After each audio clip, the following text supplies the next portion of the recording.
Russia, Putin will come under a death threat. I saw people close to him who sabotage him. They will give him up. Putin, I speak as a prophet of the nation. Get ready. Oh yeah, I saw people sabotage you, and your life is under attack. Amend your ways and come to Jesus. He will save you.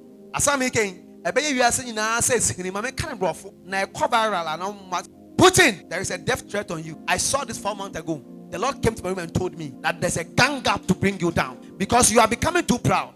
And God said that leave Ukraine alone, leave them alone, leave them alone. Zelensky and co, leave them alone. What you are doing is an end time militia agenda, but you are going beyond boundaries. And the eyes of the Lord is upon you. Putin, I saw a death trap attack on you. It will be very brutal. The world will hear it. But I pray that you will stay and repent. I don't want you to die or lose your life. I personally want you to stay. But please, let Ukraine be in peace. Because thou sayest the Lord, Ukraine is my nation. Ukraine serve the Lord. Ukraine loves Jesus. And Putin, you are fighting my people. So I will fight the battle. To begin with the biggest global headline, a revolt against Vladimir Putin, the biggest challenge to his rule. Vladimir Putin has been in power for 23 years. He's not faced anything like this before, an unprecedented coup that lasted 36 hours. But this wasn't just any other revolt. It was the biggest challenge yet to Putin's rule. It was Russia's most serious security crisis since 1999. It was led by this man, Yevgeny V. Prigozhin, chief of the Wagner group, also known as Putin's chef, a strongman leader versus his own aide. I saw people close to him. A strongman leader versus his own aide. Good evening. There's a nervous stalemate holding across Russia tonight with an influential military leader in exile after what looked like a coup attempt on the Kremlin was called off at the last minute. But the ramifications will likely rewrite Russia's history. This is an enormous shock to Russian politics, an enormous shock to President Putin's regime. But his political life is now in jeopardy, and it throws nuclear-armed Russia into the worst domestic turmoil it has faced in decades. Putin's decision to invade Ukraine last year, Mark, really has spectacularly backfired. It's left Russia in an extraordinary crisis. It all began on Friday with this video, a 30-minute long video. At first glance, it looked like any other Wagner rant, because Prigozhin has criticized the Russian military before, multiple times. But this video was different. This time, the Wagner chief sounded very angry. He questioned the Kremlin's operations. He slammed the defense minister of Russia, and he said that the Ukraine war was based on lies. The war was not needed in order to return the Russian citizens to our bosom, and not in order to demilitarize and denazify Ukraine. It was needed for one star with additional embroidery so that one mentally sick man could look good on a coffin pillow.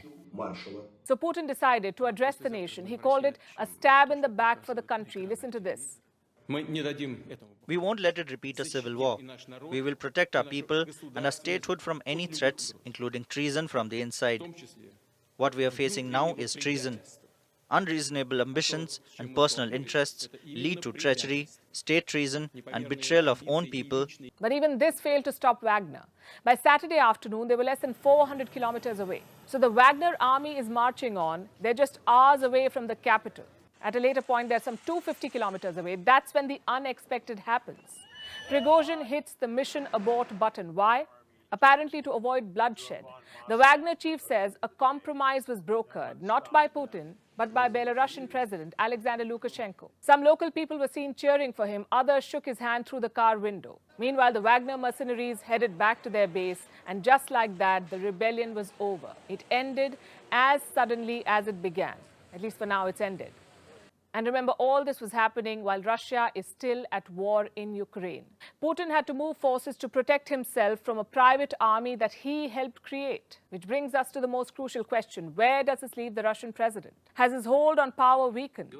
Has this shattered his image of invincibility? Putin appeared on TV on Saturday. He appeared again in a Kremlin video address today. But he's not been seen in public since. No one knows where he is really. Many say he escaped from the capital. They claim that Putin flew to a secret place, a palace in Valdai. The seriousness of what has happened in Russia cannot be overstated. Putin's inner circle is very crucial for him. It is the key to keeping him in power, and Prigozhin was part of this inner circle. He was a close confidant until he decided to revolt. I saw people close to him who sabotage him. They will give him up. Putin! I speak as a prophet of the nation. And Prigozhin was part of this inner circle. He was a close confidant. I saw people close to him. He was a close confidant. I saw people close to him. He was a close confidant until he decided to revolt. So clearly, this is a challenge to Putin's leadership. His strongman image has taken a hit, and many expect him to retaliate, either militarily or individually, against those who took part in this revolt. This definitely helps Ukraine, and while Putin seems to have been caught off guard, the rebellion may have ended, like I said, but the cracks are showing. It could pose a challenge to Russia and to Putin's leadership.